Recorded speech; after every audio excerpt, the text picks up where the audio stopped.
Status ठेवून status वाढत नसतं माणसांचं. एखाद्या पुढाऱ्यासोबत फोटो काढायचा आणि त्याचं स्टेटस ठेवायचं, त्याने काय फरक पडेल?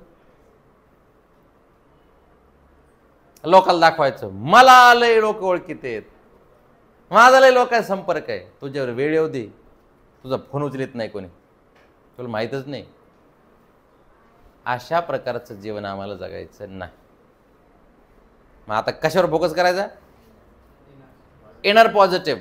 स्वतःला वाटलं पाहिजे मी कॉन्फिडंट आहे, मी आनंदी आहे, माझ्या जिंदगीचा, माझ्या लाईफचा रिमोट माझ्याकडे आहे.